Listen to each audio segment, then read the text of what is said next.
So, till now, we have learned about various concepts of the nutrition in adolescence, like what is the period of adolescence, what are the growth patterns that can be seen during the period of adolescence. So, what are the various requirements, right from the caloric requirements in the adolescent period to the macronutrient requirements, that is, carbohydrate requirements, protein requirements, fat requirements, and we have also seen the various micronutrient requirements as well, like calcium, iron. So whichever the important and the most essential micronutrients that play an important role during the period of adolescence. We have also seen the hydration requirements as well. We have also seen the various special concerns during the period of adolescence, like vegetarianism, acne, physical activity, hypertension, dyslipidemia, etc. Now, let's move on to another topic called as meal planning, where we'll be discussing about the food habits and the eating behaviors that can be seen during the period of adolescence.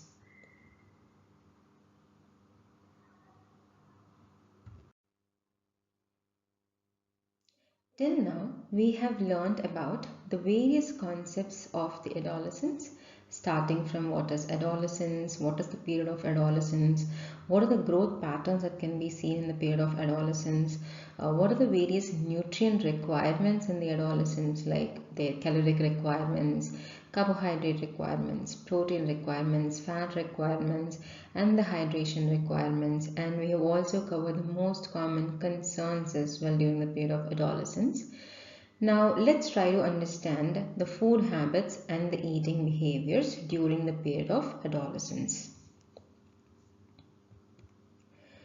So, adolescents often exhibit certain eating patterns like irregular meal consumption, excessive snacking, dining at fast food joints, engaging in dieting and skipping meals. So, because the peer pressure would be so high during this phase, and they just tend to eat the kind of like a trendy diets it could be, or whatever their friends might follow, skipping the meals whenever they would like to, and eating more outside food. It could be packaged foods, it could be. So this can be the common kind of habits or the behaviors that can be seen during the period of adolescence.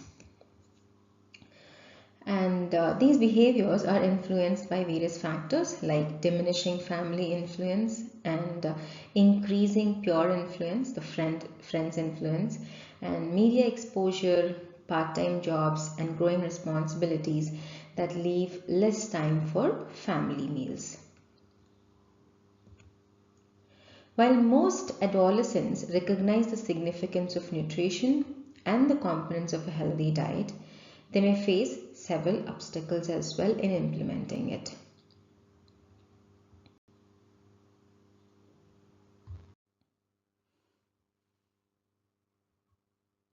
As we have studied in our previous slides, that the nutrition needs during adolescence are rapidly increased during this particular phase. The growth and development is rapidly increased, and the rapid changes in the body composition can also be associated during the phase of puberty. And this dramatic increase in energy requirements and the nutrient requirements associated with the various factors like the inclusion of the quest for independence, it could be, or acceptance by peers, increased mobility, and greater time spent at school or work or occupations, and and the preoccupation with that self-image can contribute to that erratic and unhealthy eating patterns or the eating behaviors that they gradually develop during the period of adolescence. And the eating habits or the food habits or the eating behaviors during the adolescence plays a very pivotal role during the health during the period of the adulthood. So because the the kind of the choices, the dietary choices that happen during the adolescence might increase or decrease the risk of adult complications as well. That means a complication of the health during the adulthood. So parents can have a positive impact on teens' dietary decisions by modeling healthy eating habits, selecting nutritious options for family meals, and setting boundaries on unhealthy snack consumption. So, definitely, it's always important to create that family environment, or to create a positive environment for the teens to have a good conversation with their parents, and because we can see a lot of parents tend to preach before practicing. So it's always good if you practice and try to convey it to your kids. I think they'll be listening to you better because they understand it, what's happening. So just try to create a positive impact on your teens dietary decisions by following yourself. You need to follow. For example, if you want your kid to eat healthy, the parents also need to eat healthy. Then only they'll get encouraged and motivated to adapt such kind of lifestyle. And while preparing family meals, try to include them in that meal preparations, and try to educate them about the nutritive value of the various foods. Try to create a positive environment, generate an environment or a connection between the teen and the food. That is very important. And you also need to set boundaries on unhealthy snack consumption so that you can show them the alternative healthy options as well. Okay, instead of saying do not consume that, give them an option. What are the healthier alternate options that can be consumed as snacks as well? So similarly, friends also can influence each other. So when they follow, when you create a good positive impact on your kids, they can also carry it forward and spread the similar kind of awareness among their friends, and each other can influence, each other can motivate them, and a good positive peer influence can be seen, because peer influence doesn't have to be all the time negative, it can be positive as well. And many teenagers may struggle to connect current eating habits with future health risks as well, because during that phase, if you just try to command them, they will not be able to understand what is the connection between today's eating habit and the future risk, because they'll not be thinking it that far. So if you try to educate them slowly, make them aware what are the benefits of consuming a nutritious diet and what are the disadvantages of consuming unhealthy diet, and make them understand, that will create a better impact. And the teens often prioritize and fitting in with their peers, and adapt health behaviors that signify their pursuit of independence, like resembling activities like alcohol consumption, smoking, or engaging in sexual activities. So all these things can be seen when the right guidance is not given to the teens or the adolescents.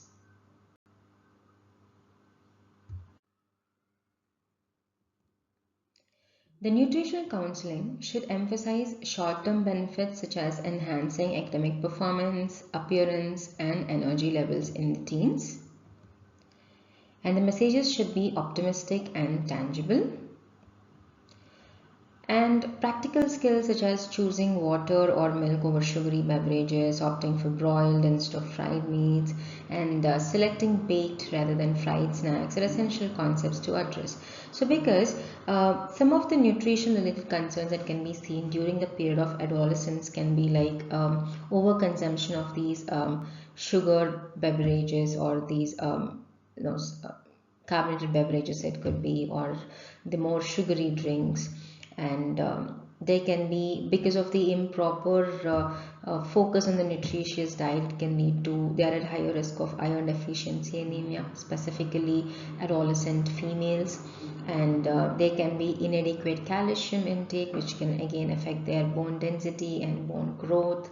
And and they tend to follow, because with the peer influence and all, they can tend to follow unsafe weight loss methods as well, which can lead to various nutrient deficiencies again. And because of the unhealthy dietary habits, by consuming more amount of packaged foods, junk food, sugary foods, so there is a higher risk of developing obesity or overweight as well. So the best way one can advise an adolescent to maintain a healthy weight is by promoting or adapting or by encouraging them to eat a diet which is rich in whole grains, including various servings of fruits, various servings of vegetables, and inclusion of the lean sources of the meat. It could be like egg, fish, chicken, etc. And going for and not going for too much of fried foods, and preferring the baked foods or the boiled foods or the steamed foods would be much more convenient, or much more better, because the health during the adolescence is like a foundation for their adulthood as well. If they consume more amount of processed foods, that can increase their risk of obesity during the adolescence, is like paving way for the risk of adulthood health complications as well as obesity.